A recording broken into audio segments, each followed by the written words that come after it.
just so I'm going to be on my way. No, you're good. Hello, everybody.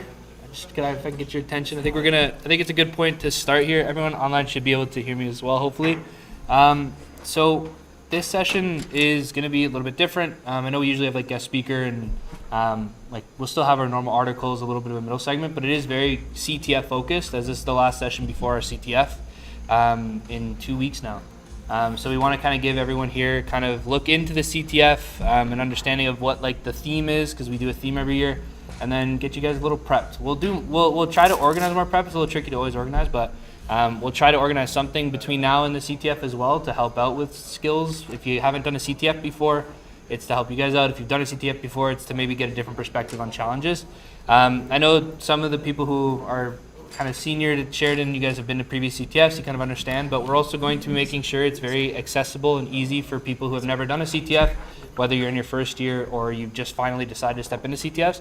We're going to make sure that you guys also have some form of fundamentals and base as to what is a CTF and what to expect and that kind of stuff, because we want everyone to have a fair chance. We're still going to start off with our regular news. We do have some news segments. It's always good to get the news. And then we're going to have two people who are on the executive team that were at last year's CTF that do have some write-ups to go over, because on top of there being obviously the challenges and everything, we also do have like write-ups that we allow people to submit after about how they came to conclusions on challenges. And we do give prizing for that as well. So it's good to also understand what it's like to write up for a CTF as well as solve the challenges. So this one we're going to focus on that because it's a little bit easier to kind of give a broad scope of how write-ups work and thought processes work, but actually training for CTF is a little bit trickier, so we'll try to organize something a little bit more hands-on there. So I'm going to take it off with the news.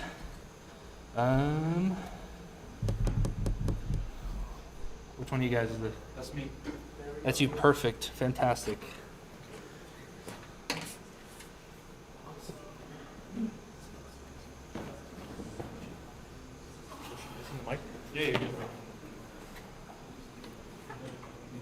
All right, so my news article is on an NAN vulnerability. So NAN is basically an AI workflow automation platform. Many organizations use it to connect their systems and automate, everyday, business processes. So this flaw, under certain conditions, it could potentially allow attackers to execute commands remotely. And on its own, that might sound like just another software bug, but the real concern is that NAN plays the role that NAN plays in most environments. Automation software platforms like NAN are deeply trusted.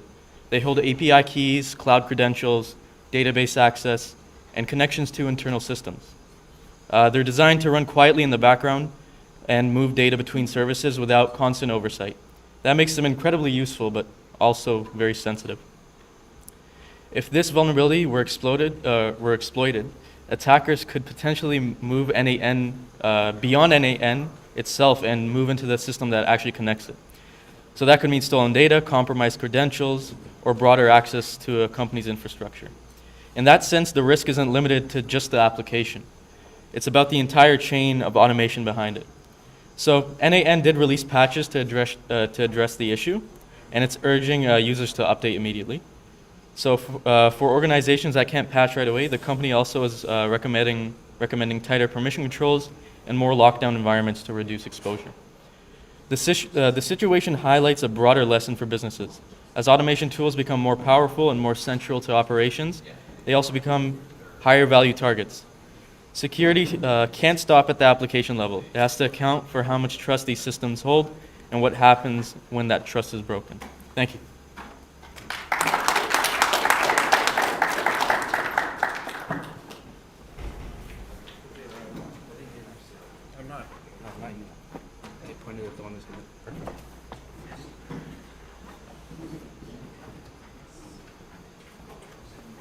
All right, so today I'm going to be briefly explaining a recent WordPress vulnerability known as CVE 2025-67987, which affects the Quiz and Survey Master plugin.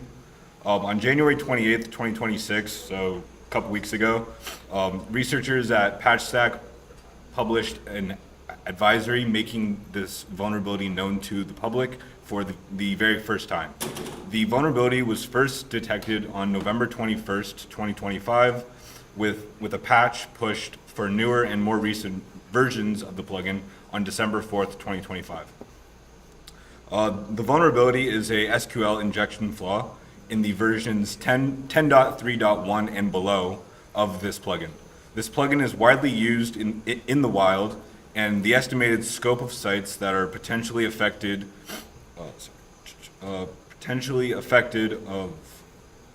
by this vuln is around 40,000 at the time of the disclosure. At a high level, this issue occurs because the plugin fails to properly sanitize user-given input before using it in an SQL database query. Instead of safely parameterizing the input, it simply takes it and concatenates it into SQL statements, which leaves the door wide open for SQL injection and exploitation.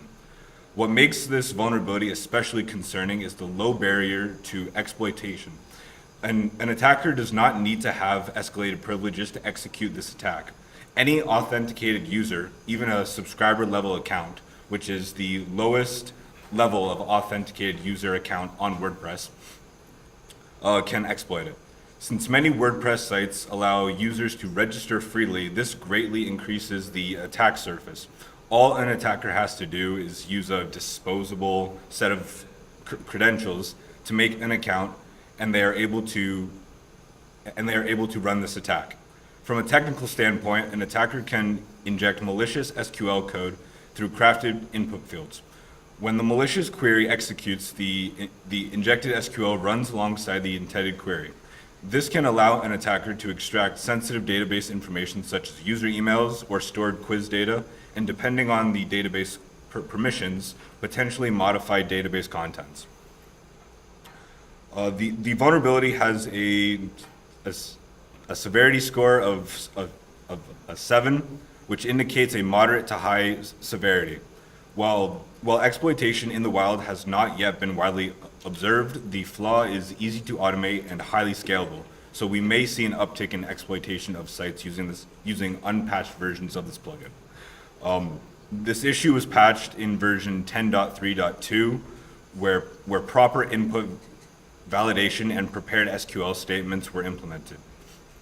It is suggested that admins of sites using this plugin keep the versions updated to the most recent versions and limit unneeded user access. Thank you.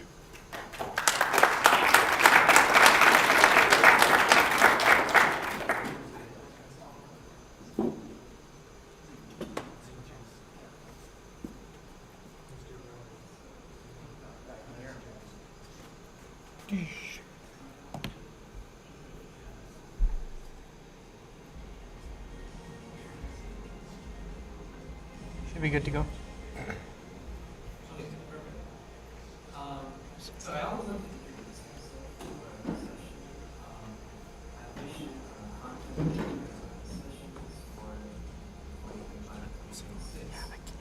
So I would like to talk about this malicious. Everything okay? Yeah. I'd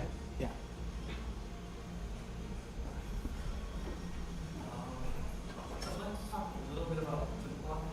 It's been advertised as a personal AI assistant that actually does things. So it's an AI assistant that is locally run on your computer. And some people might see that basically knows everything, or it's transformed your lives completely. It's advertised as a tool that aims to help schedule your life together by getting its information from your emails, calendars, social media platforms like WhatsApp, right? And OpenClaw has dealt with all sorts of hiccups since its very recent launch. But the one we'll be talking about today is ClawHub, a marketplace where OpenClaw users can download third-party extensions.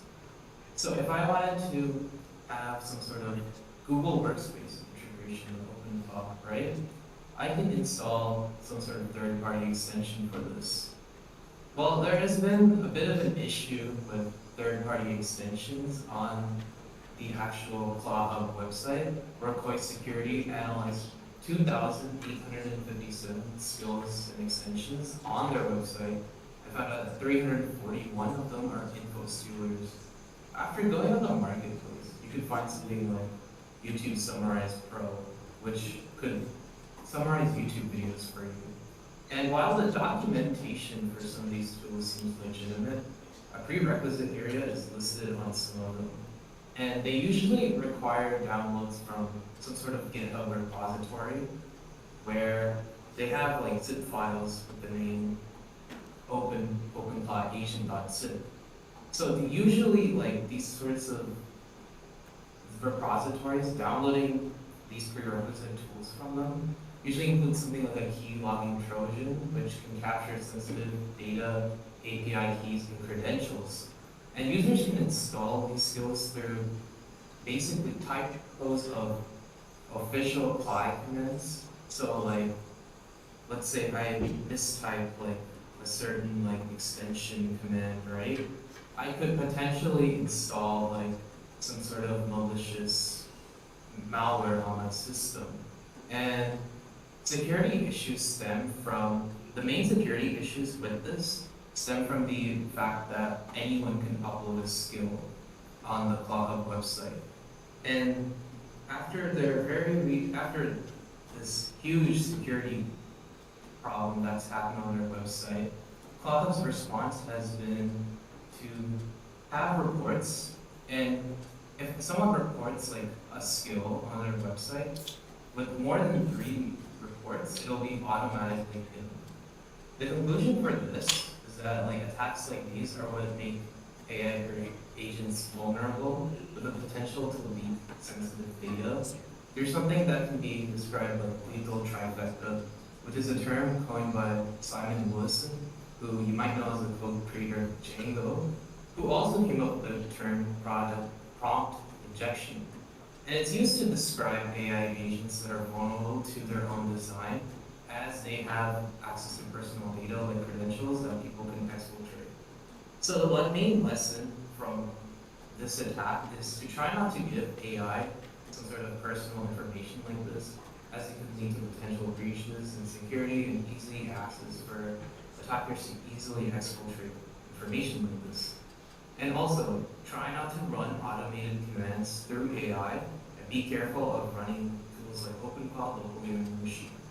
So with that, I'll pass it off to Conrad, who's running the next segment.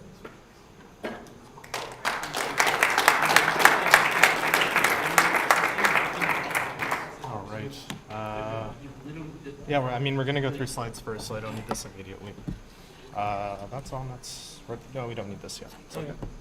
Yeah, we're still going through slides for now.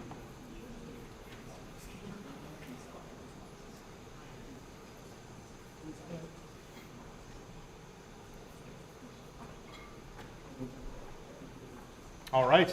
Hello, hackers. CTF's coming up, and I wanted to talk a little bit about writing write-ups. So write-up is kind of like a report that you're going to be writing after you've solved a challenge, or maybe just generally on your experiences regarding the event. And they're really, really great to write, and I don't think enough people write them. So I'm going to try and spend the next 15 to 20 minutes convincing you that you should also write write-ups yourself. So I've come up with 3 reasons why you should write them in the first place. The first reason is you should do it for yourself. You can't remember everything. Unfortunately, you don't have photographic memory probably, and you're going to be solving a lot of challenges. You're going to be learning a lot of things over time. Online? Hmm? They're saying they can't hear you. Oh. Can we all, audio check, do people hear me now? Someone check chat for me. Fixed? Awesome. Okay. Sorry about that, guys. Probably should have checked that out first. So going to talk a bit about write-ups. It's basically a report that you're going to write after a CTF challenge or a CTF, or just general experiences about the events, or like a specific challenge you thought was really interesting. And I don't think enough people write them, so we should all write more write-ups. And I have 3 reasons to try and convince you why you should do that. So yeah, the first reason is that you should do it for yourself. You can't remember everything. So by writing a write-up, not only are you kind of reinforcing whatever you've learned over the time you spent solving that challenge or the time you spent at the event, but you can also personalize it, right? Like if you think certain details are just kind of like very intuitive, you can kind of gloss over them. You can focus on the parts that you thought were really interesting.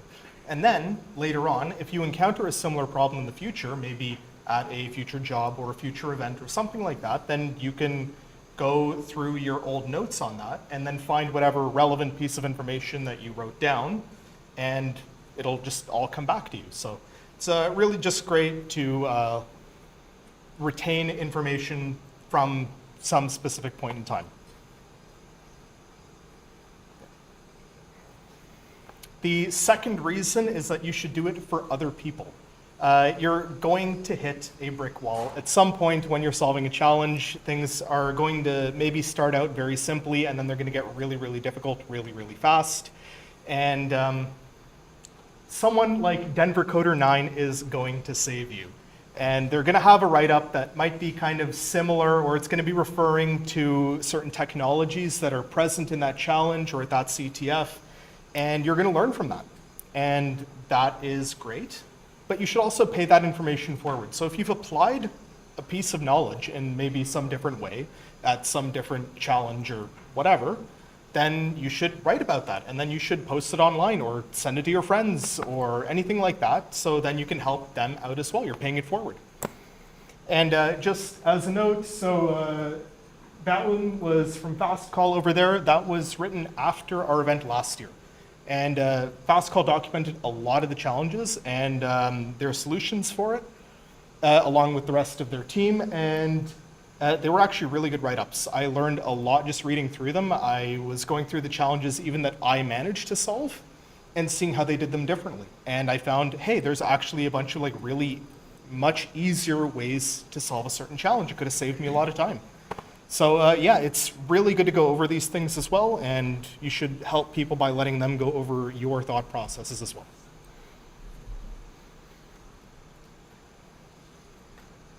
The third reason I have is for experience. At every job you're going to be working, you need to have communication skills. You need to communicate some kind of idea very effectively, and employers want you to do that, and it's a really good way to demonstrate that you can do that. And not only that, because it is in a written format, typically, you kind of have time to plan out how you want to say things, to kind of organize your thoughts well, and then you can really put your best foot forward when you are creating something like a portfolio. And so this is a screenshot of John's new site right there. He has all kinds of write-ups on there from events that he's attended, either online or in person, or that he's done challenges on platforms like Try Hack Me or Hack the Box, and he documents them, he writes about them, and not only like CTF challenges, but also just other notes that he has. Guy writes like crazy, so yeah, plug for his site as well. Yeah, you can go drop it in the chat or whatever. And yeah, you can just host these things on GitHub. You don't need like a super fancy tech stack. You don't need to homebrew everything yourself if you don't want to. It's very easy to get set up and just start putting things out there. Just start building a portfolio with whatever you can. It doesn't have to be super technical or anything like that. So what makes a good write-up? Like I said, it is a report, and generally speaking, if you are going to be writing it for yourself, well, then the style that you choose for yourself is probably the correct style. But if you are writing it for a portfolio or to help other people, then there are probably a couple things you should try keeping in mind. So one of those things is to be concise. It's not like a recipe blog, you know, you don't want to read someone's life story just to figure out how they solved the challenge. Yeah, it's awful. So if you could just get right into it, that is great. And to stay on track with your entire train of thought, that'd be great as well. So next, you want to be accurate. If it means that you don't know something, that's completely fine. Just put a little note, hey, you don't really know how something works. But generally speaking, yeah, try and be as accurate as you can with the information that you had at the time or information that you learned as well as you were going off of it. Having references to like other blogs that you've used is also great. And ultimately, you just want to demonstrate your thought process. So if you approached a challenge in a certain way, you want to document why you approached it in that certain way. What kind of indicators gave you the idea that, hey, maybe I should approach it that way? And how did you draw every conclusion to go on to the next step in that challenge as well? And like I said, honesty and humility is also just, it's a nice to have. You don't have to document a challenge that you solved, right? You can document something that you weren't able to solve and just, hey, what steps did you take? And what outcome did you get by taking those steps? Even if it wasn't correct, maybe you didn't get the answer for it, but it's something, again, that you have a record of, and you can go revisit it at a later date, and maybe if you still have the original files of that challenge, you could try it again. After you get some more experience, you get some more knowledge, you learn a lot more things about the certain technologies that were being used. And then maybe you'll be able to solve it then. And that is also just a really good feeling.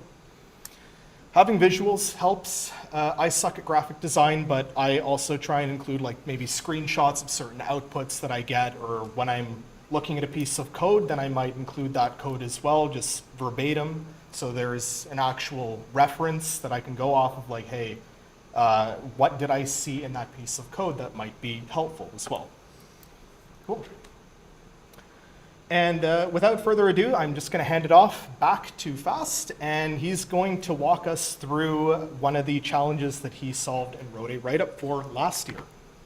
So yeah, hello from J102. We're going to get you set up here with the screen and all that. So yeah, I'll leave it to you, because he has to share a screen. So.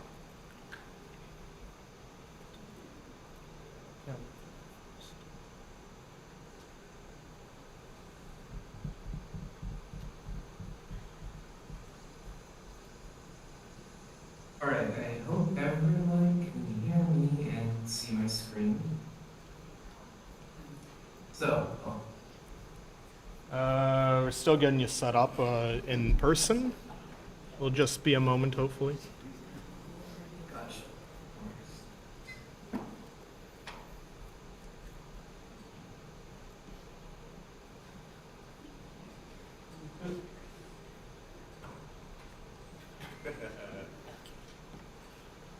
All right, it should be good now. Perfect. Alright, so I did this write-up last year for ISSessions CTF 2025. And to give a bit of background, this was my first ever CTF before, and last year when I came to the session before the CTF, I also got inspired to write write-ups like this. And this is one I wrote on the challenge Shadow, Shadow, Shadow. So this was what we were given for the challenge. We were given this information, which I put in marked down code blocks, and it says, mix all of the words with a well, in the first A dash, in the last, and append a dot. Find me. I am in the shadows, and like vinegar, I am fat famous, I am international. So, it took me a little while to figure out what this was, but eventually, I did get it. So, as you can see, so this over here is encrypted using something, right? And we have to decode it. So the main tool I used to do this was a website called CyberChef, and I'm just gonna reshare my screen so you guys can see what I'm talking about.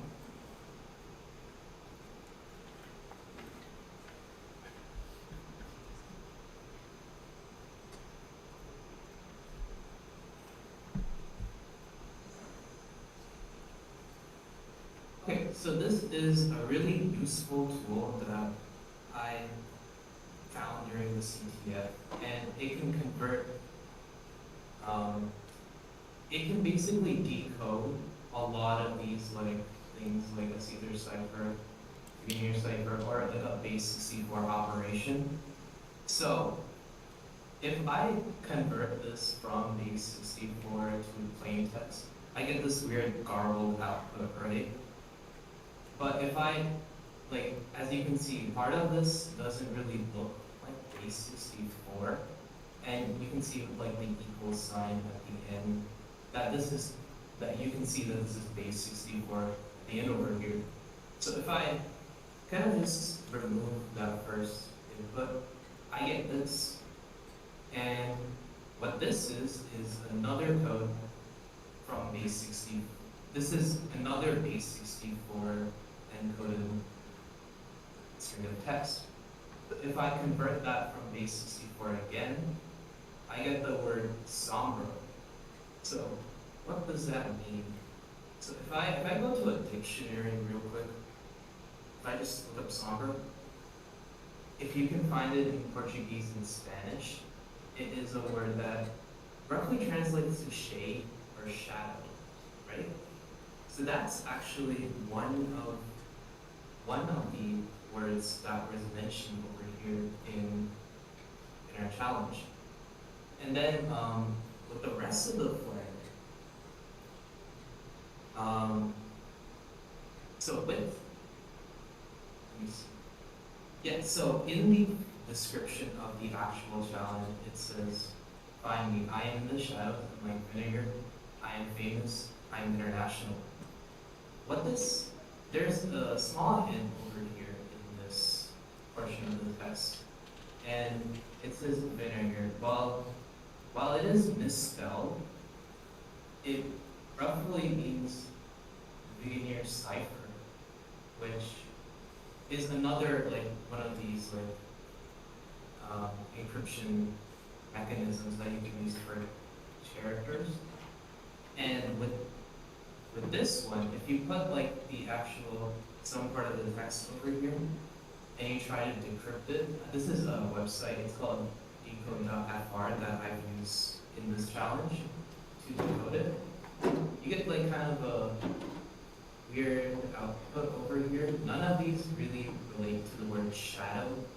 And plus, you need a key over here. So what I did during this challenge is that I simply moved on and I tried something else, the Caesar cipher. So this actually, you don't need a key for this. You can actually do a brute force decrypt.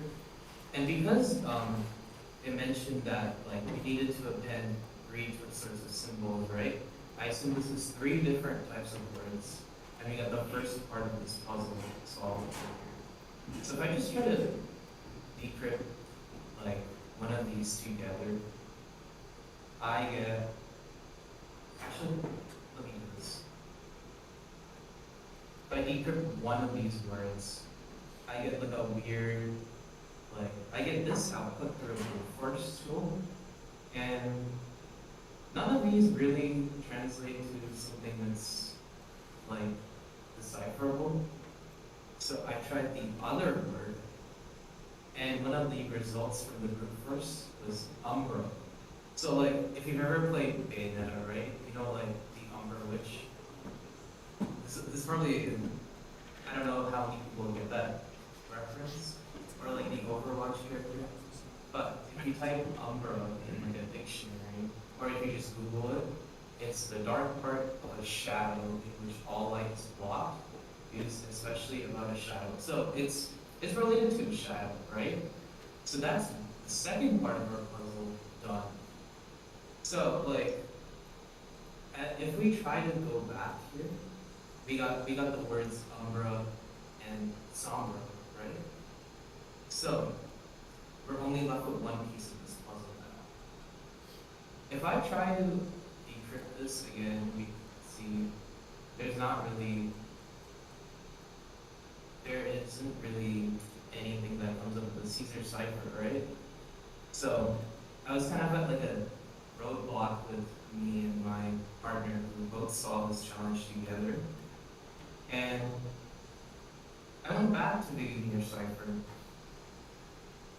And this time, because the automatic decryption didn't really give us anything for both words, with this word, I tried a key. So this took like a very long process of guessing like different words that relate to the word shadow. But eventually we came up with an educated guess of the word dark as a key. And if you decrypt this text with dark, you get the word shadow. So what that like, I'll type it in the chat, but basically the completed key over here is, here, I'll reshare my screen and show you how this works.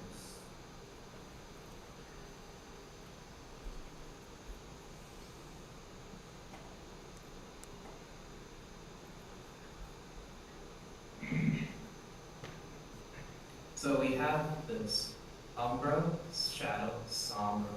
And if you look at this description again, right, it makes all of the words with a underscore, with a dash in the last, and a dot.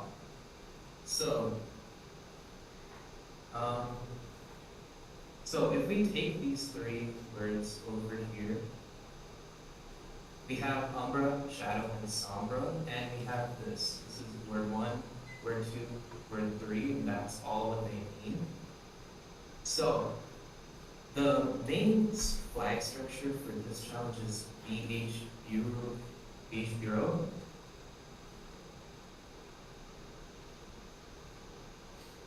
BH Bureau flag here, right? And the flag inside is just what this describes over here. So I did umbra underscore shadow dash sombra. So the way how I got this output is, like, I was initially a bit confused when I looked at this, but I saw that this included a pen, a dot. So it gave me a hint that I could just add this in some sort of pattern and it'll give me a flag eventually. And I got this as my output over here. And my final flag is BH Bureau, umbra, shadow, sombra, like that. And that's the flag for this challenge. So I'll pass it off to Conrad, and that was my challenge. So I'll pass you. Brilliant, thank you.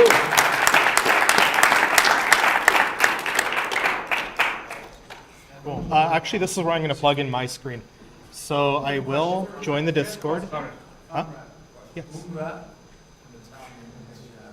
Yes. Yeah. That's actually how I did it.